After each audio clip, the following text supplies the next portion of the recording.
Kevin, thank you so much for your wonderful presentation on the use of AI in healthcare disparities, particularly focusing on HFpEF, heart failure with preserved ejection fraction. So I guess the main question is, are there any particular barriers that you think the use of AI may face when being introduced to clinical practice? And also, can it be used for preventative reasons to improve patient healthcare? I think that's a fantastic question. There are so many potential barriers to using AI effectively. I think one which is being solved progressively is every hospital having computer systems that are capable of running AI algorithms. I mean, when I started clinical training, we wrote in a kind of old-fashioned set of paper notes, and now almost every hospital has an electronic health record. So that's kind of number one, and I think that's being solved. I think we need to make sure that the smaller, maybe more regional hospitals are not left behind, because there's no point having world-class healthcare in one pocket of London if people in rural Scotland are not accessing the same thing.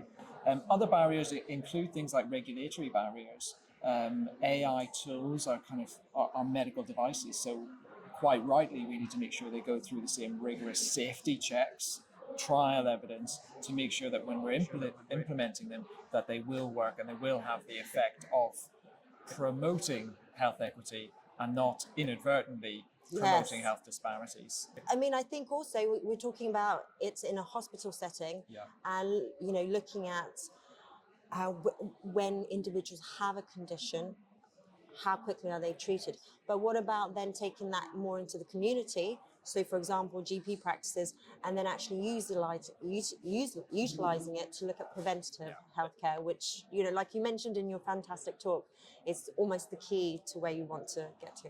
Absolutely. We heard in one of the earlier talks about linking primary care data and hospital data. I think that's vital for this type of thing.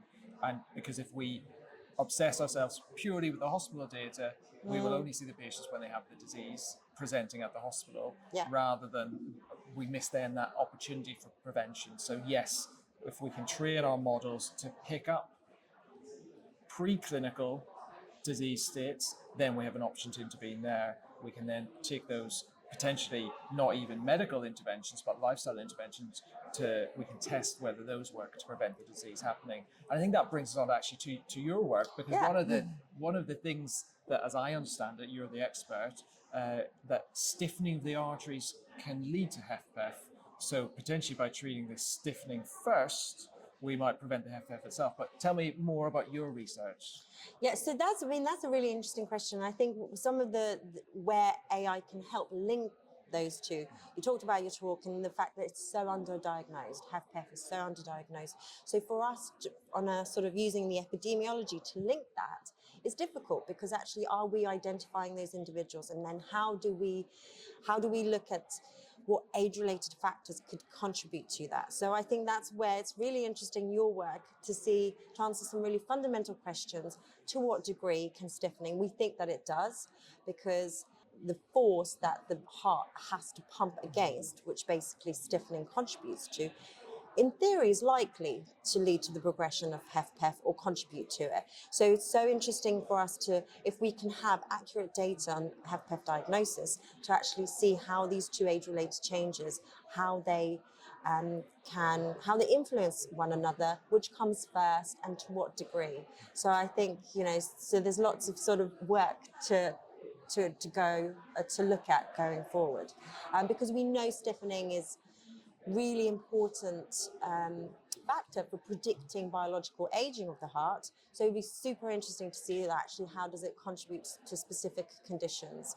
And also it's an area where we don't currently have therapies for, so it opens up this new area where we can actually try to look at treating cardiovascular disease more broadly, but also to specific conditions like HFpEF.